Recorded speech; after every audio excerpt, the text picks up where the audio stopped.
आज हम बात करेंगे हमारे पड़ोसी देश नेपाल में चल रहे बड़े और हिंसक विरोध प्रदर्शन के बारे में। ये प्रदर्शन अब एक गंभीर संकट का रूप ले चुका है। जी हाँ, और हाल ही में कई लोगों की जान भी चली गई है। इस पूरे मामले में भारत सरकार ने अपने नागरिकों के लिए खास एडवाइजरी भी जारी की है।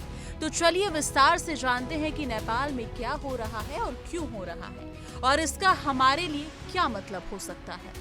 पिछले कुछ दिनों से नेपाल की राजधानी काठमांडू और कुछ दूसरे शहरों में बड़े पैमानों पर युवा और छात्र सड़कों पर उतर आए हैं।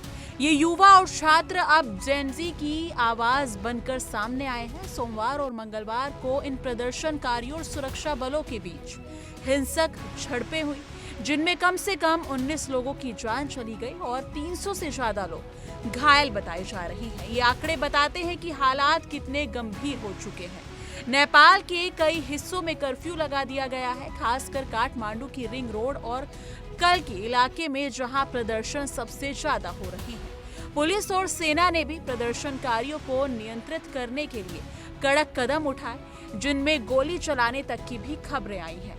इस हिंसा को नेपाल के हाल के वर्षों में सबसे घातक और तनावपूर्ण घटना माना जा रहा है। अब सवाल ये है कि आखिर ये प्रदर्शन क्यों भड़क उठे।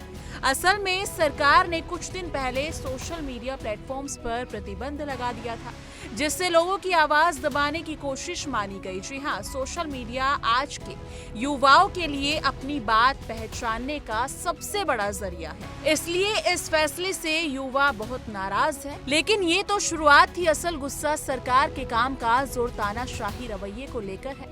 प्रदर्शनकारी खास तौर पर प्रधानमंत्री केपी शर्मा ओली की सरकार पर भ्रष्टाचार और जनता की आवाज दबाने के आरोप लगा रहे हैं। वो चाहते हैं कि पीएम ओली इस्तीफा दे। एक छात्र ने मीडिया को बताते हुए कहा कि तब तक प्रदर्शन जारी रखेंगे जब तक उनकी मांगे पूरी नहीं होती। प्रधानमंत्री ओली ने बाद में सोशल मीडिया प्रतिबंध हटा दिए और हिंसा के लिए कुछ स्वार्थी समूहों को जिम्मेदार ठहराया। उन्होंने पीड़ित परिवारों को आर्थिक सहायता देने और घायल लोगों का मुफ्त इलाज कराने का भी आश्वासन दिया। लेकिन इस आश्वासनों के बावजूद प्रदर्शनकारियों का गुस्सा कम नहीं हुआ। नेपाल की ये हिंसक स्थिति भारत के लिए चिंता की बात है, क्योंकि नेपाल हमारा करीबी पड़ोसी देश है और हमारी सीमाएं भी जुड़ी हुई हैं। ऐसे में भारत सरकार ने भारतीय नागरिकों के लिए सुरक्षा और सतर्कता की एडवाइजरी जारी की है।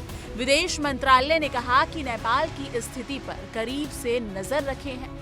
उन्होंने अपने नागरिकों से काठमांडू समेत नेपाल के अन्य इलाकों में अधिकारियों द्वारा जारी निर्देशों का पालन करने की अपील की है। साथ ही भारत सरकार ने कर्फ्यू वाले इलाके में अनावश्यक बाहर निकलने से बचने की सलाह दी है।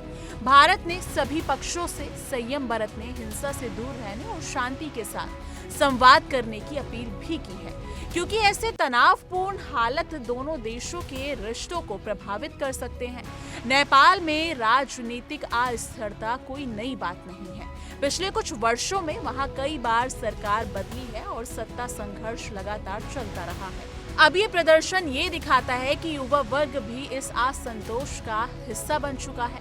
प्रधानमंत्री ओली पर भ्रष्टाचार और तानाशाही के आरोप लंबे समय से लगते रहे हैं। विरोध प्रदर्शन में युवाओं की बढ़ती संख्या से ये संकेत देती है कि वो सरकार के कामकाज से पूरी तरह नाखुश है। अगर ये स्थिति ज्यादा समय तक चली तो नेपाल में राजनीतिक संकट गहरा सकता है। जी हाँ, भारत के लिए जरूरी है कि वो अपने पड़ोसी के साथ मजबूत संबंध बनाए रखे, ताकि सीमा पर शांति बनी रहे और दोनों देशों के बीच आर्थिक, सांस्कृतिक और सामाजिक रिश्ते खराब ना हो। दोस्तों, वर्तमान हालात अभी भी तनावपूर्ण हैं और हिंसा के नए मामले आ सकते हैं, लेकिन हमें उम्मीद है कि सभी पक्ष जल्द ही संयम दिखाएंगे और इस समस्या का शांतिपूर्ण समाधान निकालेंगे। अगर आप नेपाल में हैं या वहां जाने की योजना बना रहे हैं तो फिलहाल यात्रा टालना बेहतर होगा। खासकर काठमांडू जैसे इलाके में असामाजिक गतिविधियों से बचें और अधिकारियों के निर्देशों का पालन करें। जी हाँ, अपने और अपने परिवार की सुरक्षा को प्राथमिकता दें। असहमति जरूरी है, लेकिन हिंसा कभी समाधान नहीं होती। हमें हर समस्या का हल शांति और संवाद से खोजने की कोशिश करनी चाहिए। इस मुद्दे को लेकर आप क्या सोचते हैं? कमेंट सेक्शन में अपनी राय जरूर साझा कीजिएगा।